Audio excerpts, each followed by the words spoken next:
माननीय अध्यक्ष जी, यस, पिछले कई घंटों से चर्चा चल रही है और मैं हमेशा कहता हूं कि जब सदन बहस के मूड में आता है तो सदन बहुत ही ऊंचाई पर पहुंच जाता है। आज जितने भी सदस्यों ने अपनी अपनी टिप्पणियां की हैं, लिस्ट लंबी है, मैं सबका नाम तो नहीं लूंगा समय की कमी के कारण, लेकिन मैं सबों का अभिनंदन करना चाहता हूं। लेकिन मैं विशेष रूप से मीनाक्षी लेखी, सुष्मिता देव, स्मृति ईरानी और सुप्रिया सुले। एक मिनट, अभी 6 बज गई है। अब ये पास करने के लिए 1 घंटे का समय हम सदन का बढ़ा देते हैं, ठीक है? तो मैं विशेष रूप से मीनाक्षी लेखी, सुष्मिता देव, स्मृति ईरानी, सुप्रिया सुले, इन सभी सम्मानित सदस्यों का बहुत ही अभिनंदन करना चाहता हूं कि उन्होंने बहुत ही बहस को उच्च स्तर तक पहुंचाने में मदद की। माननीय अध्यक्ष जी, मैं सबको सुन रहा था। सुदीप मुखोपाध्याय जी ने कहा it is a sin, I am grateful to you. Sorry, Bandopadhyay, stand करेंगे। आपने दिल की बात कही, अच्छा लगा। अच्छी बात क्या लगी, इस सदन में विरोध में किसी ने भी 3 तलाक का समर्थन नहीं किया। ये भी बहुत बड़ी बात है। हमारे टीडीपी के मित्र ने बहुत बड़ी बात कही, अरविंद सावंत ने भी बहुत बड़ी बातें कही। 3 तलाक का समर्थन नहीं, लेकिन ये बिल क्यों, ये तर्क हमारी समझ में नहीं आता है। अगर 3 तलाक गलत है, अगर इसके खिलाफ कार्रवाई होनी चाहिए, तो क्या यह संसद खामोश रहनी चाहिए? यह सवाल उठाना जरूरी है। मैं सुप्रीम कोर्ट के फैसले पर अलग से आऊंगा। अब एक बार ओवैसी साहब अभी बोल उठे सारे खवातीनों की तरफ से कि वो इस बिल का विरोध करती हैं। बात निकलेगी तो बहुत दूर तक जाएगी जनाब ओवैसी साहब, और ये सब लोग आपकी उदासी का सबब भी पूछेंगे। और ये रिपोर्ट एक आई है इंडिया पॉलिसी फाउंडेशन की, और ऐसी दर्जनों रिपोर्ट है जो इन खवातीनों के दर्द को बताती है उनके साथ क्या बदसलूकी हुई। एक बार उन बहनों की आंखों में भी देखते कि रोटी काली हुई तो 3 तलाक, वजन बढ़ गया तो 3 तलाक। एक वकील साहब ने अपनी बेगम साहब को इसलिए 3 तलाक दिया कि उसने कहा तुम वकालत करते हो तो मैं भी करना चाहती हूं। उन्होंने कहा तुम घर पे बैठो, विरोध किया तो 3 तलाक। एक साहब ने अमेरिका से भेज दिया, 3 तलाक। ये सारी चीजें रिकॉर्ड पर हैं। पता नहीं उन्होंने आपको अधिकार दिया है कि नहीं दिया है, ये मुझे पता नहीं है। ये तो वो नंबर है जो हम ले पाए। बहुत सी चीजें अनरिपोर्टेड भी जाती हैं। अच्छा रंजन, थोड़ा बहुत सी चीजें अनरिपोर्टेड हैं। दूसरा सवाल किया गया कि इसे ज्वाइंट पार्लियामेंट्री, मैं अध्यक्ष जी मैं मुद्दों पर एक एक करके जवाब दूंगा। यह बात कही गई कि इसे ज्वाइंट पार्लियामेंट्री कमेटी में भेज दो, ज्वाइंट सेलेक्ट कमेटी। क्यों? तो बस एक ही कारण, इसको अपराध क्यों बनाया है। ज्वाइंट सेलेक्ट कमेटी में भेजने का मैं एक ही कारण समझ पाया कि सबों ने कहा उधर से इसे अपराध क्यों बनाया है। अध्यक्ष जी, आज मैं एक सवाल उठाना चाहता हूं। 12 साल की बेटियों या बहनों के खिलाफ जब बलात्कार होता है तो इसी सदन ने, माननीय गृह मंत्री बैठे हुए हैं, एक कानून लाया कि ऐसे अपराधी को फांसी की सजा दी जाएगी। इसी सदन ने पास किया ना। उस समय सदन ने कभी कहा कि जो फांसी होगा उसका परिवार होगा तो उसके परिवार का क्या होगा? क्योंकि वो एक पाप हो रहा था, एक जघन्य अपराध हो रहा था, इसलिए किया गया। अब मैंने आपको शांति से सुना, अब आप भी सुनिए प्लीज। अध्यक्ष जी, ओनली मिनिस्टर स्टेटमेंट। अध्यक्ष जी, जब निर्भया कांड हुआ था, उनकी सरकार थी, उस समय उनको लगा कि निर्भया कानून बहुत ही जघन्य है। एक बात आई, कमेटी बैठी, उसने कानून में बदलाव किया, इसी सदन ने पारित किया कि नहीं किया। अब मैं आपसे एक सवाल और पूछना चाहता हूं। इतने बड़े कानून बने हैं, जब डाउरी प्रोहिबिशन एक्ट आप देखिए, इसका सेक्शन 3 में है 5 साल की सजा। वहां पति भी जेल जाता है, वहां सास भी जाती है, कभी कभी ननद भी जाती है जब केस होता है। उस समय कभी पूछा जाता है कि ये क्यों किया जा रहा है? ये भी नॉन बेलेबल है, कॉग्निजेबल है। और डाउरी प्रोहिबिशन एक्ट हर पर लागू होता है, वो किसी जमात से अलग नहीं है, आप हिंदू हो, मुसलमान हो, कोई भी। और एक बात अब और देखिए कि जो इनकरेज करता है लेने के लिए, एक तो लेते हैं उनको 5 साल, जो इनकरेज करता है लेने के लिए उसमें भी सजा है कम से कम 6 महीने, वो भी है कॉग्निजेबल एंड नॉन बेलेबल। उस समय तो किसी ने आपत्ति नहीं किया, क्यों कर रहे हो? अब देखिए, protection of women from domestic violence act, इसका सेक्शन 31 है। अगर आप वुमेन के ऊपर डोमेस्टिक वायलेंस करते हैं तो आपको 1 साल की सजा होगी और 20,000 रुपये का फाइन भी हो सकता है। वो भी ऑफेंस है, कॉग्निजेबल और नॉन बेलेबल। तो उस समय तो किसी ने आपत्ति नहीं किया कि ये क्यों कर रहे हो 1 साल की सजा पे, 6 महीने की सजा पे। ये सवाल 3 तलाक के मामले में क्यों उठाया जा रहा है, ये है बड़े सवाल। इसीलिए हमने कहा पिछली बार, और मैं अभी आता हूं, एक बात मैं और बता दूं, इंडियन पेनल कोड में 3 और 4 भी डाउरी डेथ, हम लोगों ने इसको आज से 10 साल पहले इसी संसद में पारित किया। अगर 7 साल की शादी के अंतर्गत आपकी पत्नी ने सुसाइड किया या लगा कि उसके साथ अत्याचार किया गया था, तो आपको सजा हो सकती है कम से कम 7 साल की। यह भी नॉन बेलेबल है, ये सदन ने पारित किया था।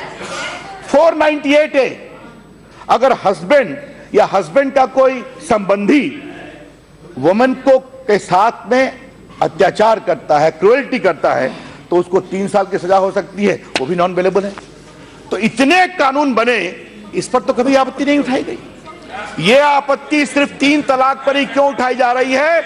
और यही बात जो स्मृति जी ने उठाई थी और हमारे मुख्तार भाई ने कही थी, इसके पीछे राजनीतिक मंशा है, वोट बैंक की, न्याय इंसाफ की बात नहीं है। एक बात मैं और कहना चाहता हूं अध्यक्ष जी, बहुत लोगों ने सवाल किया, हम पूरी प्रामाणिकता से हम कहना चाहते हैं, यह पूरा मसला न किसी कौम को टारगेट करने का नहीं है। यह पूरा मसला किसी संप्रदाय को वोट बैंक के लिए घेरने का नहीं है। वोट बैंक की बात आती है तो उसको हल्के से छुआ था मुख्तार भाई ने और स्मृति जी ने। याद करिए, शाहबानों के फैसले के बाद इसी हाउस में स्वर्गीय राजीव गांधी प्रधानमंत्री थे, 400 सीट की मेजॉरिटी थी, लोकप्रिय थे। यहां पर आज मैं उनका नाम लूंगा आपकी अनुमति लेकर, आरिफ मोहम्मद खान ने 1.5 दिन भाषण दिया था और उनके भाषण में कहा था कि शाहबानों का फैसला सही है, हमें आज खवातीनों के लिए उठने की जरूरत है। 1.5 दिन कांग्रेस पार्टी साथ थी और 1.5 दिन के बाद बदल गई। ये आप रिकॉर्ड उठा के देखिए। और जो बार बार ये 1986 एक्ट की बात कर रहे हैं, मैं समय लेकर के इसमें नहीं, ये है मुस्लिम डाइवोर्स के बाद, और डाइवोर्स में भी लिमिटेड लेवल का मेंटेनेंस है, इस कानून का प्रावधान है और इसको एक बड़ी बात कही जा रही है। तो कृपया करके इतिहास में जाएं तो उसके पूरे संस्मरण को, पूरे संस्करण को बताने की जरूरत है।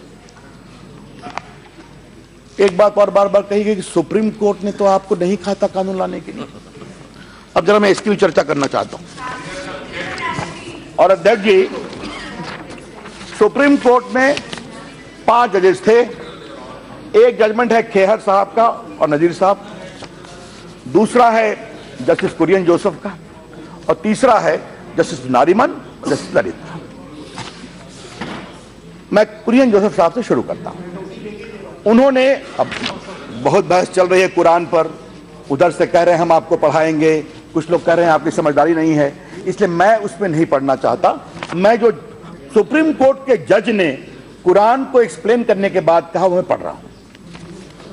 What is held to be bad in Holy Quran cannot be good in Shariat, and in that sense what is bad in theology is bad in law as well.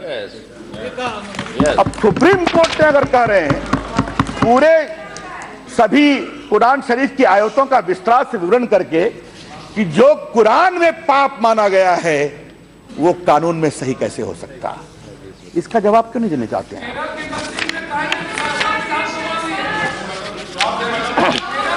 नहीं, मैं I am not yielding, please I am not yielding. बैठे बैठे नहीं, सुष्मिता बैठ जाइए। Madam. Nothing, बैठिए madam. Yes. अब आप सुष्मिता जी, आर.एस. नारिमन आप एक और मिनट। जस्टिस सुष्मिता बहुत अच्छा भाषण दिया था, मगर अब बैठे बैठे टोको मत बेटा, बहुत अच्छा बोली थी, मैं ये नहीं कह रही। Madam, justice RS. नारिमन और जस्टिस ललित ने क्या कहा? ट्रिपल तलाक is manifestly arbitrary in the sense that the marital tie can be broken capriciously and whimsically without any attempt at reconciliation. So, save it. This form of talaq must therefore be held to be violative of Article 14. एक माननीय न्यायमूर्ति ने कहा कि what is bad in theology, sin in theology cannot be varied in law. और दो ने कहा कि it is violative of Article 14. अब मैं अपनी बहुत साधारण बुद्धि से अपने से एक सवाल पूछना चाहता हूं। माननीय 3 न्यायमूर्तियों का निर्णय यह कहता है कि नहीं कि ट्रिपल तलाक असंवैधानिक है। बार बार बात कही जा रही है, सुप्रीम कोर्ट ने कहा इसको अनकॉन्स्टिट्यूशनल कहा है। उसके बाद तो उस समय खेर साहब थे चीफ जस्टिस साहब, उन्होंने कहा कि इसके लिए कानून बनना चाहिए। और तब उन्होंने एक बात कही जो किसी ने मुझे पढ़ा था, we would therefore implore the legislature to bestow its thoughtful consideration to this issue of paramount importance. और उसके बाद में कहा, वो मैं पढ़ना चाह रहा हूं, we would also beseech different political parties to keep their individual political gains apart while considering necessary measures requiring legislation. अपने आपसी सियासी डिफरेंसेस को अलग रखिए। ये निर्णय आ गया अध्यक्ष महोदय। अब मैं अपने से एक सवाल पूछ रहा हूं जो सदन के सामने रख रहा हूं। 3 तलाक चल रहा है, हमने 10 दिसंबर तक का डिटेल लिया है, उसके बाद भी चल रहा है। जनवरी 2017 से 10 दिसंबर 2018 477 ट्रिपल तलाक हुए। अब मैं उस नंबर में नहीं जाऊंगा, कितने जजमेंट के बाद हुए, कितने लॉ के बाद हुए, कितने भागे हुए। वो पुलिस स्टेशन जाया करती थी, पुलिस वाले कहते थे सुप्रीम कोर्ट ने निर्णय दिया है, हमको कोई पावर नहीं है, कोई कानून नहीं है। तो हम क्या कहें ऐसी महिलाओं को? क्या ऐसी महिलाओं को देश का कानून मंत्री यही कहे कि तुम ये जजमेंट को अपने घर में फ्रेम करके टांग लो? सुप्रीम कोर्ट ने कहा यह गलत है, असंवैधानिक है, पाप है, फिर भी 3 तलाक हो रहा है, तो क्या किया जाए? तब यह कानून बनाने की नौबत आई कि हमें उनके रास्ता देना पड़ेगा। और देखिए हमारा मन कितना खुला हुआ है। बहुत सही कहा, दिसंबर 17 में पारित हुआ था, हाउस ने पारित किया था। और एक बात मैं रिकॉर्ड पर कहना चाहता हूं, उस समय पूरी कांग्रेस पार्टी ने समर्थन किया था, कोई इसको ज्वाइंट सेलेक्ट कमेटी की बात नहीं कही थी। राजनाथ जी बैठे हैं, सुषमा जी बैठी हैं, उस समय कभी नहीं कही थी। अब उनका है अपना इरादा, अपने स्टैंड को बदलते रहते हैं।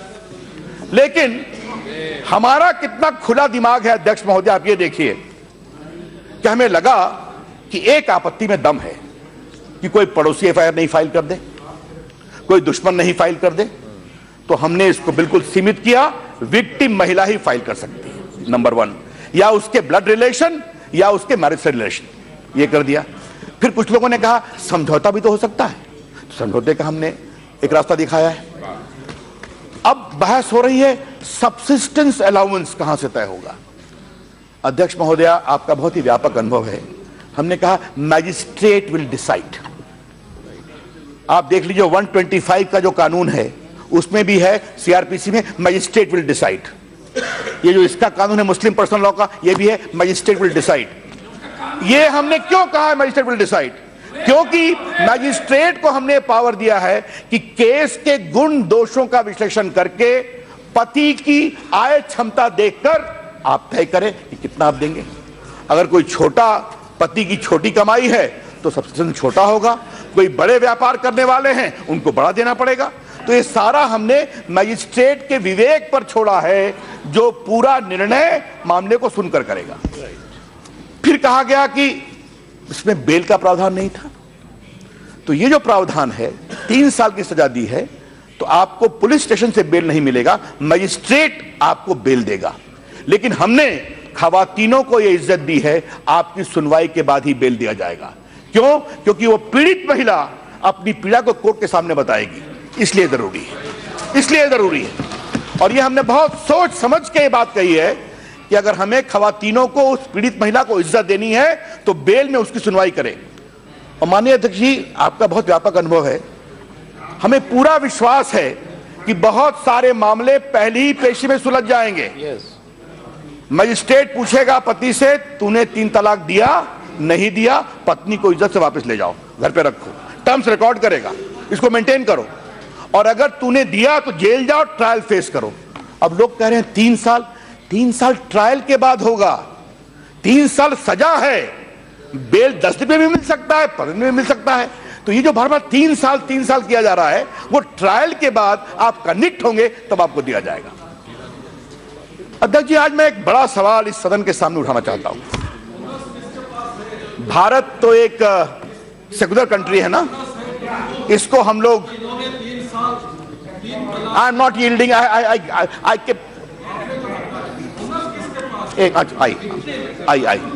Just a minute. अच्छा, मैं आता हूं।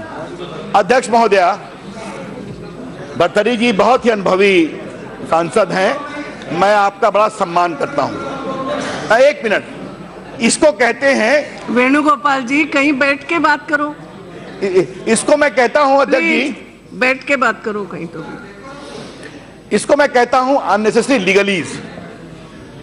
अगर मजिस्ट्रेट के सामने पेश हुए जिन्होंने कहा 3 तलाक दिया है, मजिस्ट्रेट उनसे पूछेगा तुमने 3 तलाक दिया है, नहीं दिया है, द मैटर एंड्स, वापस ले जाओ, रिकॉर्ड कर देगा। अगर दिया है तो सफर करो। तो इसमें ओनस की बात जो आएगी, पत्नी को बताना पड़ेगा, मेरी शादी इस समय हुई थी, इस समय हुई थी, कोई कठिन काम नहीं है। लेकिन ये सारे सवाल कानूनी इस बिल के समय क्यों उठाए जा रहे हैं, जो एक प्रकार से खवातीनों को इंसानियत और इंसाफ के लिए किया गया है, ये मुझे समझ में नहीं आ रहा है। अध्यक्ष जी, मैं एक बात कह रहा था आपसे, और सदन के सामने उसको उठाना बहुत जरूरी है। यह मुल्क सेक्युलर है, हम मानते हैं, सेक्युलरिज्म एक बेसिक स्ट्रक्चर भी है। अब यह बताइए कि दुनिया के 22 से अधिक Islamic, please please please, Jyotiraditya ji बैठो ना, पीछे बैठो। मैडम, चेयर को पीठ नहीं दिखाते हैं।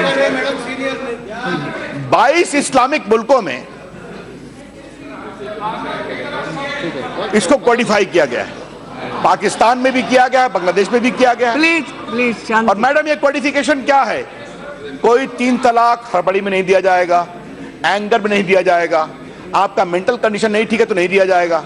और पाकिस्तान और बांग्लादेश के जो ऑर्डिनेंस ऑफ 1961 है, उसमें प्रावधान है, अगर आपने दिया तो आपको नोटिस करनी पड़ेगी काउंसिल को, और काउंसिल को आकर बताना पड़ेगा। तो क्या लीबिया, क्या ईरान, क्या इराक, क्या कुवैत, क्या मोरक्को, क्या ट्यूनीशिया, और सुप्रीम कोर्ट में मैडम माननीय न्यायमूर्तियों ने पूरे लॉज ऑफ अरब स्टेट्स करके ही इस पूरे कानून का विवरण किया है कि एक एक इस्लामिक स्टेट में क्या हो रहा है। तो इस्लामिक स्टेट में 3 तलाक को नियंत्रित किया जा सकता है।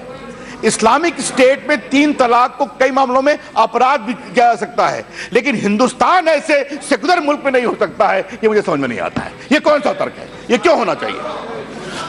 अध्यक्ष जी, एक और बात मुझे मालूम हुई, मैंने अखबार में देखा है, ये खबर देखकर बड़ा आश्चर्य लगा कि भारत को देखकर पाकिस्तान में भी इसको अपराध बनाने की योजना चल रही है। वहां की इस्लामिक लीगल काउंसिल ने इसको रेकमेंड किया है कि triple talaq must be made punishable also in the laws of Pakistan. तो आज पूरी दुनिया भारत की ओर देख रही है, और ये खबर मैंने देखी एक जगह न्यूज में, 3 तलाक के मामले में भारत से सीख दे रहा है पाकिस्तान।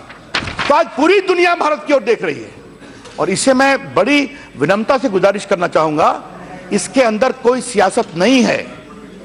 हां, जहां तक महिलाओं के सम्मान की बात है, नरेंद्र मोदी सरकार पर हमें गर्व है। सिर्फ बेटी बचाओ बेटी पढ़ाओ नहीं, याद करिए मैडम, आप भी वहां पर कार्यक्रम में थी 26 जनवरी को, जो हमारे बीएसएफ की महिला के जंबाज लोग स्टंट करते थे, इस बार बीएसएफ की महिला विंग ने मोटरसाइकिल पर स्टंट किया, आपने देखा होगा। एयरफोर्स में हमारी प्लेनें, वो महिलाएं फाइटर प्लेन उड़ा रही हैं, और हमें गर्व है कि नरेंद्र मोदी की सरकार में विदेश मंत्री देश की एक सक्षम नेत्री सुषमा स्वराज है। रक्षा मंत्री निर्मला जी हैं, मनेका जी हैं, यहाँ पर स्मृति ईरानी है, हरसिमरत कौर है, हमारी 3 राज्य मंत्री यहाँ बैठी हुई हैं। और मैडम, मैं आपसे अनुमति लेकर एक बात कहना चाहता हूं, आप बहुत ही सक्षम स्पीकर हैं, लेकिन इस बड़े पद पर यहाँ लाने में भी हमें बहुत गर्व हुआ है, आप यहाँ बैठी हैं। हम ये महिला की ताकत को पहचानते और पहचानते रहेंगे। हमारे लिए महिलाओं का सशक्तिकरण कोई वोट बैंक का तराजू नहीं है। हम मानते हैं कि महिलाओं का आगे बढ़ना इस मुल्क के लिए जरूरी है, इसीलिए यहां पर आई है बात। कुछ लोगों ने और बातें कही जिसको मैं कुछ पॉइंट वाइज समाप्त करना चाहूंगा। मैंने इस बात को एक्सप्लेन कर दिया कि सुप्रीम कोर्ट के निर्णय के आलोक में नहीं है, यह संसद संप्रभु है। दिस हाउस इज सॉवरेन, और अगर यह हाउस महिलाओं के अपराध के संबंध में कार्रवाई करती है तो यह हाउस अपनी ऊंचाई पर जाती है। और आज मैं इस हाउस के उसी इतिहास और विरासत का देना चाहता हूं हवाला, इस मामले में भी यह हाउस ऊपर जाए। अब कुछ लोगों ने पॉलिटिकल बात कही है माननीय अध्यक्ष महोदया, अब पॉलिटिकल बात का तो मैं जवाब नहीं देना चाहूंगा। हाँ, एक बात जरूर है, अगर कहीं भी अपराध होता है कार्रवाई होनी चाहिए। हमारी सरकार काम कर रही है, हमारे प्रधानमंत्री ने सख्ती से उसके बारे में मजम्मत की है, आगे भी करेंगे। माननीय गृहमंत्री जी बैठे हुए हैं, उन्होंने इस बात पर बहुत सख्ती से बात कही है। सुषमा जी ने दुनिया के फोरम पर इस बात को उठाया है कि हमारी सरकार इस मामले में गंभीर कार्रवाई कर रही है, हम लोग करते हैं। तो इसलिए जब तक वो नहीं हो तब तक ये नहीं करो, ये सवाल है। मेरे ख्याल में ये ठीक नहीं है। अध्यक्ष महोदय, मैंने सारे सवालों का निराकरण किया है और मैं शांति से सुन रहा था कि कोई मुझे कंक्रीट कोई सुझाव दे, तो आज भी हमारा मन खुला हुआ था। एक ही सुझाव था, इसको अपराध क्यों बना रहे हो, इसके अलावा कुछ नहीं था।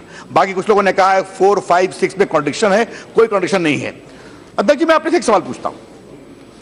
3 तलाक इलीगल है, अनकॉन्स्टिट्यूशनल है, डिक्लेयर हो गया, फिर भी कुछ लोग 3 तलाक देने पर अड़े हुए हैं और महिलाओं से बदसलूकी कर रहे हैं।